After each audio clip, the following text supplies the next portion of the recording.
강의 때 뭐라고 그때 이 사업자들에게 얘기했냐면은, 내가 이 강단에 서 있는 동안에는 이 회사가 입으로 말한 것처럼 매우 도덕적이고 정의로운 방향으로 가고 있다는 것을 내가 증명한다 그랬어요. 만약에 내가 어느 날 갑자기 사라지면 너놈들이 거짓말하고 있다고 생각해라 그랬거든. 그래서 그게 나한테 지금 족쇄가 돼 있어요, 지금 이제. 예. 내가 혹시 사라지면 여러분들 사기치는 거 아닌가? 이렇게 될 가능성이 지금 있기 때문에. 그러나 앞에서 우리 박 회장께서 하신 강의는 전부 진실입니다. 여기서 가장 중요한 내용이 하나가 있었어요. 부자가 되겠다는 생각이에요. 그거 내가 나한테 팔고 그것은 수단 방법론이고, 부자가 되겠다는 생각이 각오 의지예요. 그럼 부자 되기 싫은 놈이 어딨어? 그 막연하게 말고 우리나라 부자들에게 설문조사를 했습니다. 그런데 전부 젊었을 때 20대에 나는 반드시 부자가 되겠다는 각오가 없은 사람이 한 사람도 없었어요. 즉 부모에게 재산을 물려받은 사람을 제외하고 스스로 자수성가해서 부자가 된 사람에게 설문을 했더니 20대, 30대 나는 반드시 부자가 되겠다고 하는 각오가 있었다고 말이에요. 막연하게 잘 살면 좋은 데가 아니고요. 나는 반드시 부자가 되겠다는 의지, 각오가 있었어요. 이것이 무슨 선언적이거나 종교적인 차원이거나 정신적인 차원이 아닙니다. 이건 학문적 차원이에요. 그걸 뭐라고 부르냐 하면 자기충족적 애언이라고 부릅니다. 자기충족적 애언이라고 부르는데요. self fulfilling prophecy라고 이렇게 부르는데요. 그러니까 내가 그렇게 되리라고 생각하면 그렇게 된다. 이게 자기충족적 애언이에요. 이것을 개발한 사람은 로버트 머튼이라고 하는 하버드 대학 사회학 교수입니다. 로버트 K 머튼인데요. 다시 말하면 내가 그렇게 되리라고 믿으면 그렇게 된다. 이게 자기충족적 애언 이론이에요.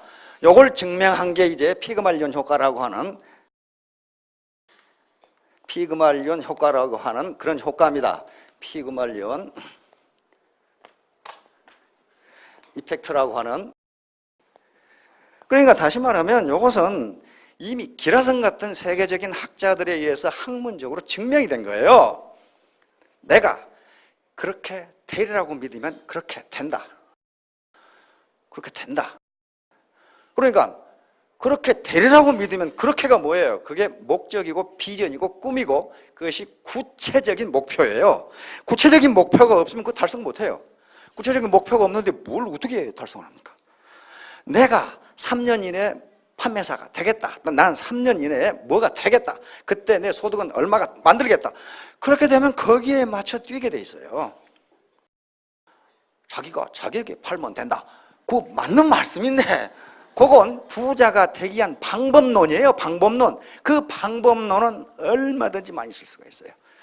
그러나 그 키포인트가 되는 그 포커스는 부자가 되겠다고 하는 생각이에요.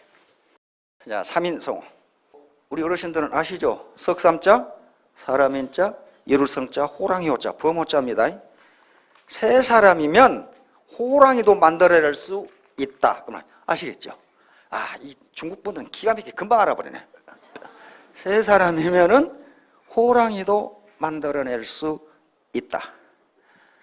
자, 여기 처음 오신 분들이 많은데, 그런데 나 같은 사람도 성공할 수 있을까? 있어요. 있습니다. 뿌린 대로 거둘 수 있어요. 뿌리지 않으니까 못 거두는 거지. 그 다음에 어떻게 할 것인가? 어떻게 할 것인가는 하면서 스폰서의 스폰서십을 받고 시스템에 계속 참여하면서 그리고 저희 강의를 들으면서 그 방법론이 나옵니다. 그래서 요걸 가지고 판단을 하셔야 돼요. 이 회사가 합법적으로 설립이 됐는가? 요즘 불법으로 하는 놈은 거의 없어요. 그런데 신문에 다단계 사기라고 나온 그 회사는 전부 불법입니다. 그 합법적으로 설립된 회사가 아니에요. 그리고 합법적이라 하더라도 합법적으로 사업을 하고 있느냐, 사업 방법이 합법적이냐 하는 걸 따져봐야 돼요. 그 다음에 경영자의 도덕성과 경영 능력 둘 중에 하나만 있으면 안 됩니다. 두 개 다 있어야 돼요. 셋째, 제품의 경쟁력, 품질, 가격, 그리고 아이템까지 다 들어갑니다. 수익 구조, 보상 플랜. 이것은 내가 뿌린 만큼 거둘 수 있느냐는 문제예요. 그것인가 아닌가, 비용 부담. 이것은 앞으로 남고 뒤로 미치는 건 아닌지, 수당 몇 푼 받으려고 매월 얼마씩 강제로 사야 되는 건 아닌지, 이런 것도 따져보시라고 말이에요. 그런데 제가 판단하기는 좀 합격이에요. 여기 제가 없어지면 이게 일종의 하나라도 불합격이라고 생각하시면 됩니다. 그래서 긴 시간이 없기 때문에 반드시 내가 뿌린 것만큼 거둘 수 있는 시스템을 애터미는 제공한다. 얼마를 거둘 것이냐 하는 것은 자기가 얼마를 뿌릴 것이냐 하고 관계가 있는 거지, 옆에서 어떤 놈이 뜯어먹는다든가 그런 일 없다. 자, 3인성호. 호랑 이쁘게 생겼죠? 예. 요 말은 두 군데 나옵니다.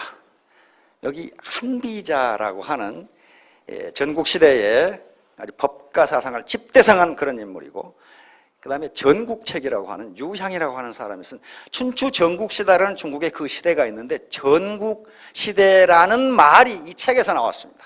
이 책이 그 당시 사회를, 제후국에 돌아가는 것을, 이 전쟁을 묘사한 책인데 여기서 전국시대라는 말이 나오게 됩니다. 앞에 춘추시대는 공자님이 쓴 역사, 노나라 역사를 242년간의 역사를 썼는데 그 책 이름이 춘추예요.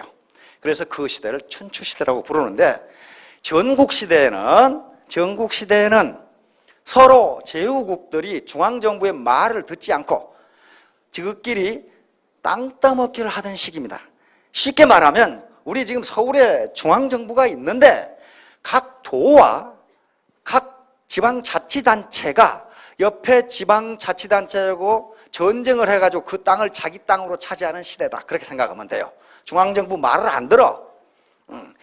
자, 그러니까 3인성호라는 말은 세 사람이 시장에 호랑이가 나타났다고 하면 믿게 된다, 그런 얘기예요. 세 사람이 말을 하면. 이게 원문입니다. 원문인데 아시겠죠? 잘 모를 것 같아. 이게 전국책, 전국책 위책에 있는 얘기인데 위나라 얘기입니다. 자, 뭔 말이냐 하면 다음과 같은 얘기예요. 자, 전국시대입니다. 이게 춘추시대가 지나고, 춘추시대가 지나면서 전국시대는 옆에 있는 제국을 쳐가지고, 중앙정부는 여기에 있습니다. 여기에 중앙정부가 있는데 중앙정부 말을 듣지 않아요. 중앙에 왕이 있는데 중앙정부가 허약해져가지고 아무도 그 말을 안 들어요. 그래서 이걸 전국칠웅이라고 그러는데, 나중에 천하를 통일한 진나라, 여기에 조나라, 위나라, 한나라, 초나라, 제나라, 연나라 7개국만 살아남습니다. 남아가지고 이제 서로 땅 따먹기를 하면서 계속 전쟁이 벌어지는 그 시기예요. 그 시기인데 여기 위나라에서 있었던 얘기입니다. 이 나라는 조위한은 원래 한나라입니다.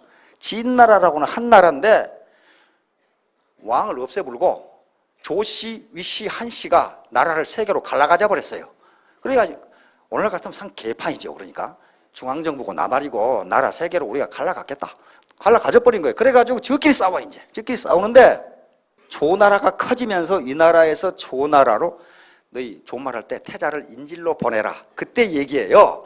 이때 방총이라는 사람이 태자와 같이 인질로 가는데, 이 사람이 상당히 충신이야. 충신인데 충신이 어디론가 떠나고 나면 뒤에서 간신들이 어떻게 합니까? 그 충신을 모함하거든. 저놈 말이죠, 사실은 말이죠, 이렇게 모함한단 말이에요. 그래서 방총이라는 사람이 인질로 가기 전에 그 왕에게 한 얘기입니다. 시장에 호랑이가 나타났다고 어떤 한 사람이 이야기하면 폐하 믿겠습니까? 그러니까 안 믿지. 그러면 두 사람이 호랑이가 나타났다고 이야기하면 믿겠습니까? 그러니까 그럼 의심을 해봐야지. 그러면 세 사람이 호랑이가 나타났다고 하면 믿겠습니까? 그럼 믿어야지. 이렇게 된 거예요. 그러니까 세 사람이면 없는 호랑이도 만들어낸다. 그래서 방총이 임금에 간 얘기가, 폐하, 저를 모함하는 사람이 내가 떠나면 세 사람보다 많습니다. 틀림없이 내가 떠나기도, 그 수도가 대량인데 대량을 떠나자마자 나를 죽이라고 한 놈들이 나타날 겁니다. 폐하는 어떻게 하시겠습니까? 그러니까 그건 내가 알아서 할게 그랬단 말이에요. 알아서 했는데 이쪽 조나라 수도가 한단인데 한단에 가기도 전에 그놈을 죽여야 된다고 하는 놈이 수십 명이 나타나서 그럼 그래 그놈을 죽여야지 이렇게 된 거예요. 그러니까 나중에 인질이 풀렸는데 이 방총은 돌아오지 못합니다. 태자만 돌아오고. 왜? 오면 죽이니까. 자, 이와 같이 거짓말이라도 세 사람이 똑같이 하면 믿는다. 거짓말이라도 세 사람이 똑같이 하면 믿는다. 자, 이제 신년 화두를 한번 살펴보겠습니다. 우리 이명박 대통령 수도선부. 수도선부란 말은 물이 밑에 차면은 큰 배가 저절로 떠오른다. 저절로 떠오른다. 물이 차면 배가 떠오르지 배가 떠오르려고 용을 씁니까? 안 그래요. 썰물에 물이 빠지면 아무리 작은 배도 뜨지 못합니다. 그렇죠? 모래 위에 이렇게 들어있어요. 이것은 이명박 대통령이 말씀을 하셨는데, 신년사로 말씀을 하셨는데 우리 애터미 사업자들에게 하신 말씀 같아요. 내 소득이 올라가고 내 직급이 올라가는 것은 내 펀더멘탈, 내 하선을 깊고 넓게 하면 나는 자동적으로 올라간다. 그런 말이에요 지금. 물이 깊지 않으면 큰 배를 띄울 수가 없어요. 그걸 띄우려고 용을 쓰면 어떻게 됩니까? 뒤집어져요. 물이 얕은데 거기 가려고 해봐야 반드시 뒤집어져요. 한번 봅시다. 부력이 이렇게 받쳐줘야 되는데 부력이 받쳐지지 못하면 배가 가라앉아요. 이 큰 배가 뜨려면 여기에 물이 충분히 급해야 되는데 이놈은 말이죠. 물 얕은데 자기 이태리 유람선입니다. 이거 이 선장놈이 이쪽 섬에 자기 친구가 산답니다. 근데 이쪽으로는 못 가게 돼 있대요. 물이 얕아서 거기 가면 안 된대요. 근데 이 친구한테 가면서 고함질을 갔다가 엎어져 버렸어요.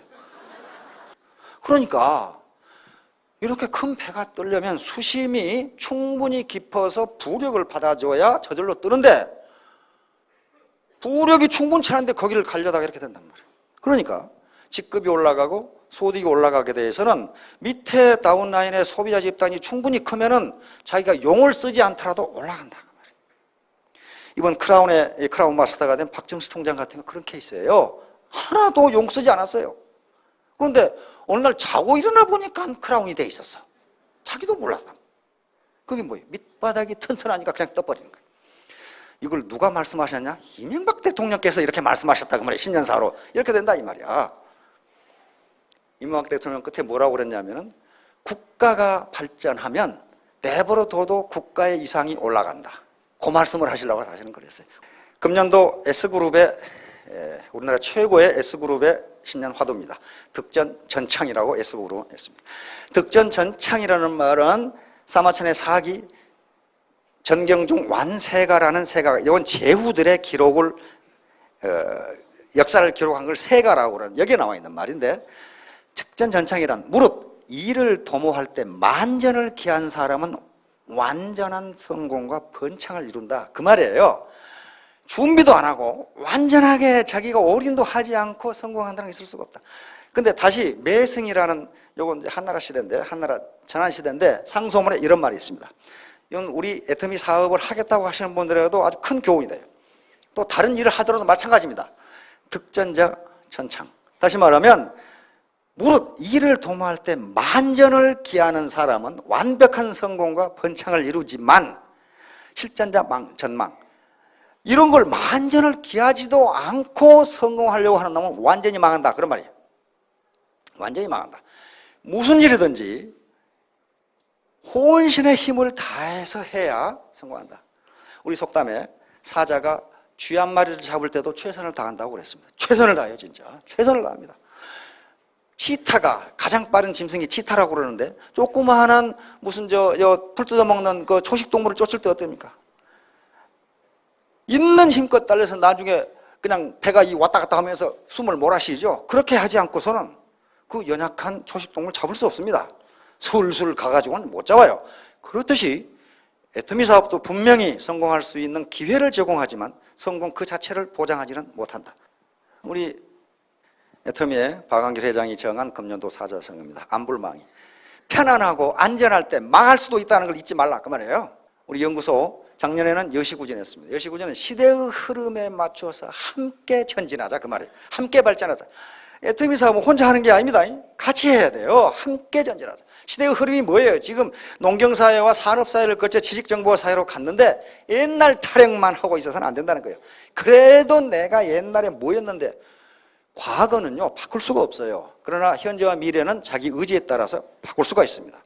바꿀 수 있는 것을 가지고 노력을 해야지, 바꿀 수 없는 옛날 타령해가지고 아무 소용없어요. 자, 금년에 재심합력. 마찬가지로 여러 사람이, 많은 사람들이 마음을 가지런하게 해서 다시 한번 한 마음으로 힘을 합하자. 이렇게 하지 않으면요 결코 성공할 수 없습니다.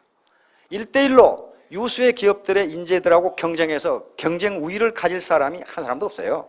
그런데 세 사람 이상, 아까 3인 성호라고 그랬듯이 세 사람 이상이 합력하면 반드시 이길 수 있습니다. 자, 이제 사무법칙 3이 계속 나오는데요. 우리 어르신들 동동구리무장수 아시죠? 옛날 장에 가면 이렇게 하고 뭐 이렇게 하고 여기다 하모니카 불어 제끼고 이렇게 하면 여기서 둥둥둥 하다가 한참 하다가 이 구리무로 말할 것 같으면 이렇게 이제 팔고, 그렇죠? 요게 다 없어지고 이 양반이 우리나라 동동구리무장수 기능 보유자입니다. 문화재입니다. 문화재. 그 공연하는 장면이에요. 그런데 옛날 시골에 장에 가면은 저도 여러 번 따라다녔거든요. 이렇게 울리기 시작하면 처음에는 사람들이 그냥 이렇게 보고 지나가다가 한두 사람이 모이면 그때부터는 구경꾼들이 빙 둘러싸요. 그렇죠? 많은 구경꾼들이 모여요. 야바이꾼들도 마찬가지죠. 무슨 뭘 세 개 가지고 왔다 갔다 하는데 잘 이렇게 하다가 무슨 컵을 딱 뒤집어 엎어요. 그러면 이게 맞히면은 몇 배 그러잖아요. 근데 내 맞히는 한 놈도 못 봤어. 어떻게 그렇게 하는지. 근데 이 주변에 나중에는 야바이 한 놈보다 구경꾼이 더 많아. 쑥 둘러싸가지고. 악대차 효과 마찬가지예요. 악대차가 지나가면은 꼬맹이들이 뒤따라가기 시작해. 그러면 다른 놈들은 뭐 때문에 간지를 먹고 같이 따라가. 특히 시골에 소독차가 오면 다 따라가. 그 주위에 꼬맹이들 들어있다는 건 분명해. 그렇죠? 다 따라가. 자, 왜 이런 현상이 일어나는가? 그게 이제 학문이에요. 그게 우리는 뭐 그런가 보다 그러는데 또 미국 사람들은 호기심이 많아서 왜 이런 현상이 일어나는가를 연구하기 시작했습니다. 사무법칙과 동조라는 스탠리 밀그램 교수라고 하는 대단히 유명한 교수입니다. 심리학 교수인데요. 작은 세상 효과라고 하는 것을 발견한 그 학자입니다. 하버드 대학의 학자이고. 그런데 왜 이런 현상이 일어나는가? 그래서 이 양반이 실험을 했습니다. 뉴욕의 번화가에서 어떻게 시켰냐면 한 사람에게 지나가다가 갑자기 저 건물을 이렇게 보도록 했어요. 그다음에 두 번째는 이렇게 지나가다가 한 놈이 보고 두 사람이 이렇게 보도록 했고, 세 번째는 세 사람이 그렇게 보도록 했어요. 저 건물에 아무것도 없어. 아무것도 없는데 지나가다가 갑자기 서서 이렇게 보라 이거야. 두 사람, 세 사람. 그런데 어떤 현상이 비춰졌느냐? 한 사람이 그렇게 했을 때는 지나가던 사람의 42%가 그걸 보더라 이거야. 저기 뭐가 있나? 보니까 아무것도 없거든? 두 사람이 그런 행동을 했을 때는 60%가 거기에 동조하더라. 이게. 뭐가 있나 하고. 세 사람이 그렇게 그런 행동을 하니까 86%가 그곳을 쳐다보더라는 거예요. 다시 말하면 그래서 이 밀그램 교수는 결론을 내렸습니다. 인간은 세 사람만 똑같은 행동을 하면 거의 100% 거기에 따라서 한다. 이게 3인 성호하고 똑같아요. 옛날 우리 동양에서는 수천 년 전에 그 얘기를 해놨는데 인자가 그걸 연구해가지고 사무법칙 그래가지고 발표를 했어요. 세 사람이 그렇게 하면 다 따라서 한다. 이 양반은 필립 짐바르도 교수라고 하는 그 유명한 것이 바로 깨진 유리창 이론이라고 하는 것을 발견하는 그 교수이고, 어마어마한 복종 실험이라고 하는 실험을 해가지고 자유세계에 엄청난 충격을 주면서 미국에서 비도덕적이라는 이유로 교수직에서 쫓아내버린 사람인데, 어마어마한 세계 이 체제, 자본주의냐 공산주의냐 했을 때 그 체제를 바꿔버릴 수 있는 실험을 한 양반인데, 이 양반도 세 사람이 모이면 하나의 움직임을 창조한다. 그러니까 세 사람이 동일한 행동을 하면 다른 놈이 따라한다. 똑같이 따라한다. 이걸 또 발견해냈습니다. 자, 요게 이제 동조예요. 동조란 압력이 있는 사회적 규범이나 의견 등의 개인의 태도, 의견이나 신념, 행동 등을 동화시키는 경향. 이게 무지무가 말이 어렵죠. 그러니까 누군가가 예를 들어서 우리 도로에서 우측 통행하자. 그럼 어떻습니까? 그게 대부분 거기 동조해요. 그렇죠? 그거 안 했다고 해서 누가 무슨 뭐 잡아가거나 그렇지가 않아요. 근데 사회적으로 우리 그렇게 하자 그러면 암묵적 규범이 된다 그런 말이에요. 우리 밥은 숟가락과 젓가락으로 먹자. 이건 누가 강요하는 게 아닙니다. 그런데 대부분 혼자 있을 때는 손으로 먹더라. 그런 법이 없어요. 사회적 규범이 그렇게 돼 있어요. 이게 동조예요. 누군가가 사회적으로 대다수 사람이 그렇게 하면 나는 그렇게 하기 싫지만은 거기에 따라간다. 이게 동조예요. 그런데 이게 조직의 크기라든가 이런 것과는 전혀 연령이라든가 하는 건 전혀 관계없이 일어나요. 가장 잘 일어나는 세대는 사춘기하고 청소년입니다. 자기가 좋아하는 어떤 아이돌 가수가 하는 대로 같이 해. 입는 옷 같이 입고 이게 동조예요. 동조.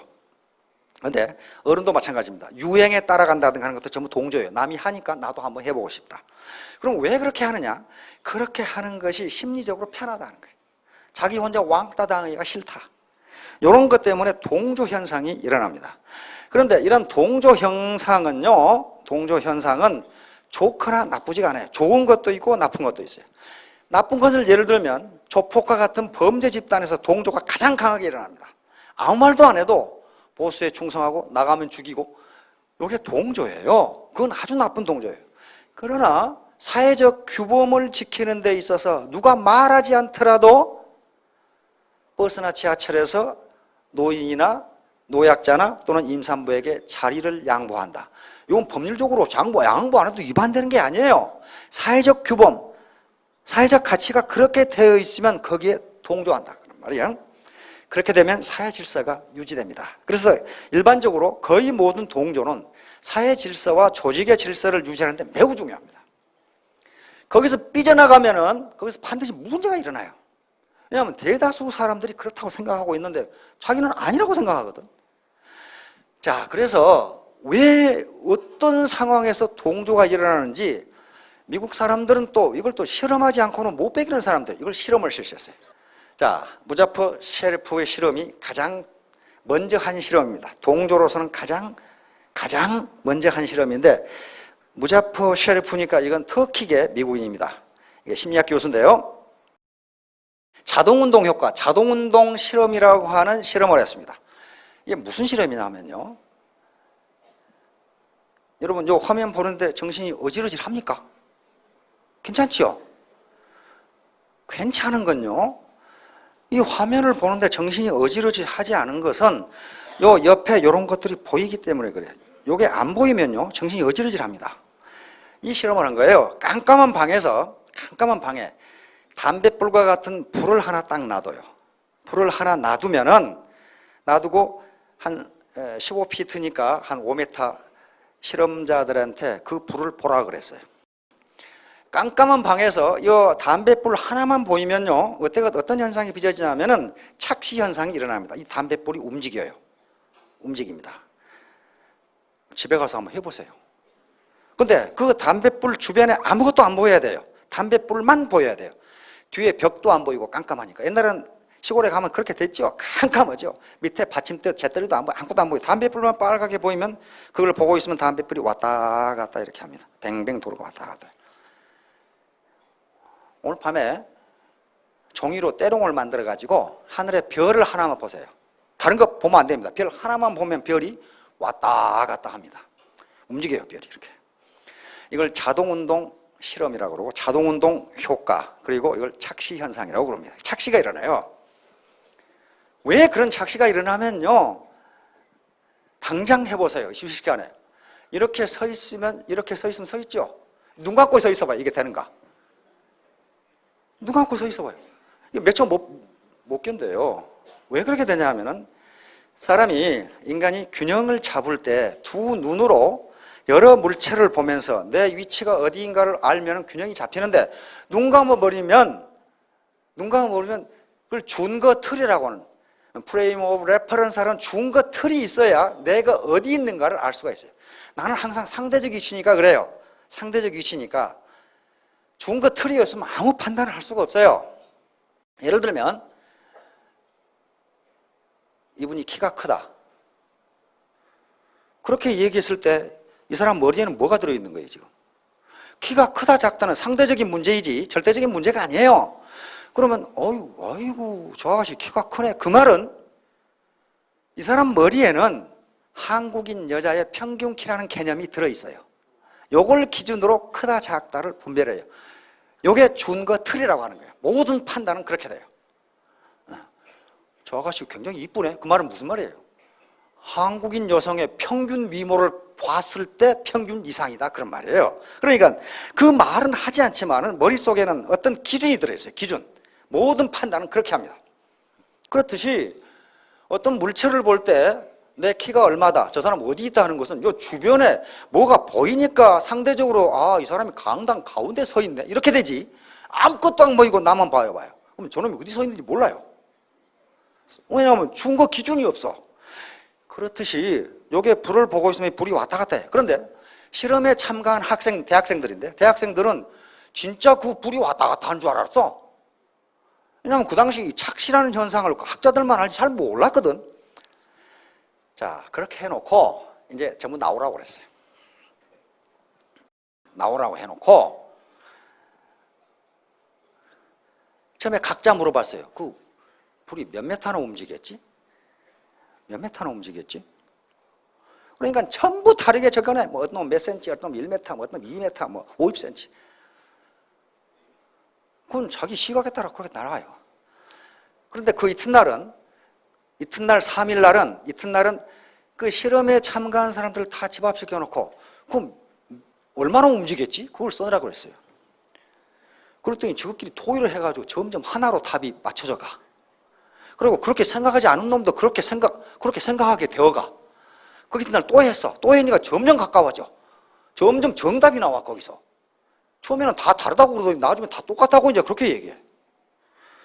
4일째 되는 날 또 각자 흩어져가 개별적으로 적어놓으라고 했더니 다 똑같은 답을 적어내. 그 말은 무슨 말이냐면은 어떤 확실한 답이 없을 때 다수 답이 정답인 것처럼 인식된다. 정답인 것처럼. 그래서 자기는 그렇게 생각하지 않지만은 저 사람들이 그렇다고 하면 그럼 맞을 것 같은데? 그렇게 얘기한단 말이에요. 그래서 실험을 했어요. 이제 이 실험을 발표한 이걸 동조다 이렇게 발표하니까 게슈탈트 심리학자들이 비판을 가합니다. 그것은 실제 불이 움직이지 않고 착시 현상으로 정확한 답이 없기 때문에 보는 사람마다 다 다르니까 나중에 하나로 의견이 모아져 간 거다. 그래서 동조가 일어난 거지 명확한 답이 있는 것은 안 그렇다. 그래서 당장 실험을 실시했습니다. 이 실험이요, 솔로몬 애쉬는 앞에 무자페 셰리프의 실험을 아주 신랄하게 비판을 했어요. 그거야 정답이 없으니까 죄다 토의해가지고 하나로 했지 정답이 명확한 것은 안 그렇다. 동조 안 한다. 그렇게 생각했단 말이에요. 자, 요 선문을 제시했어요. 요 카드입니다. 이 카드로 보여주고 요 3분 잘 봤지? 그리고 요걸 제시해가지고 요것하고 길이가 같은 걸 찾아라 그랬어요. 어떤 게 같아요? C죠. 여기 또 B라고 하는 사람이 있을 수가 있습니다. 실험을 해보니까 100명 중에 99명이 C라고 답을 하더랍니다. 그런데 그 중에 한 명이 요 B라고 답을 해. 이분은 그러니까 어떤 생명이거나 뭐가 있겠죠. 그러냐 99%가 정답을 맞췄어요. 자, 이건 명확하죠. 이게 착시가 보통 일어나지 않으면 이 길이하고 같다 하는 걸 모르는 사람이 거의 없어요. 누구나 다 쉽게 알아요. 그러면 다음 실험을 했습니다. 이쪽 7명을 실험 대상자로 삼았어요. 삼아가지고 요 오른쪽에 계시는 한 분만 진짜 실험자예요. 실험자고 요 6분은 사전에 말을 맞췄어. 즉 실험자가 이 애쉬 교수가 이렇게 대답하세요 하고 얘기를 했단 말이에요. 그러니까 끝에 참가한 실험자만 진짜 실험자, 이 사람은 몰라. 그냥 오락에서 왔어. 6사람한테 뭐라고 대답하도록 했냐면은 요거다고 같다고 주장해라. 이렇게 했어요. 그래 놓고 진짜 실험자에게 가장 늦게 대답하도록 했어요. 가장 늦게. 그리고 첫 번째 실험자가 이거다고 같네? 이렇게 얘기했단 말이에요. 그러니까 맨 끝에 사람이 좀 당황해. 그러다가 둘째 사람도 나도 그런데 이렇게 갔는데 6사람까지 이렇게 하니까 이 사람이 매우 당황해가지고 나도 그런데 이거다고 같은데 이렇게 대답하는 거예요. 앞에 사람이 7명 중에 6명이 그렇다고 하면은 나도 그렇다 그런 말이에요. 애시 교수가 이렇게 명확한 것을 어떻게 저렇게 따라가느냐? 깜짝 놀랐어요. 여러 번 실험을 했어요. 여러 번 실험을 다 똑같아요. 그래서 동조율이 75%가 나왔습니다. 다시 말하면 100명 중에 75명이 요거다고 같다고 그렇게 대답한다. 왜? 앞에 6사람이 그렇게 대답을 했거든. 단지 100명 중에 25%만 자기 고집을 끝까지 지킨 사람이었어요. 75%는 거의 대부분이에요. 그래 놓고 나중에 인터뷰를 했어. 왜 이거다고 같다고 했냐? 자료 재보니까 이거다고 같은데. 그러니까 이거다고 같다고 맨 나중에 이 선택한 진짜 실험자가 제가 착시를 일으킨 것 같은데요? 그러니까 자기가 앞에 사람을 따라서 했다는 걸 자기도 몰라. 자기도 모르고 내가 착시를 일으킨 것 같다. 이렇게 대답을 한 거예요. 자, 그러면 이제 문제는 앞에 몇 사람이 그렇게 대답할 때 마지막 진짜 실험자가 따라가느냐 하는 거예요. 몇 사람이 그렇게 대답을 해.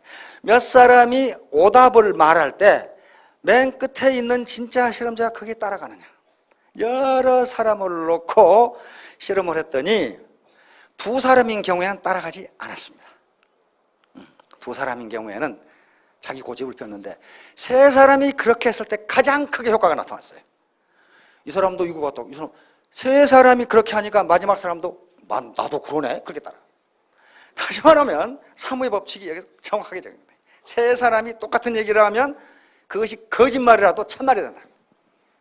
이건 미국에서 실험한 겁니다. 미국 사람은 굉장히 실용주의적이고 합리적이에요. 굉장히 과학적입니다. 그런데도 이렇게 따라가. 한국에서 해서는 아마 99% 따라갈 거예요.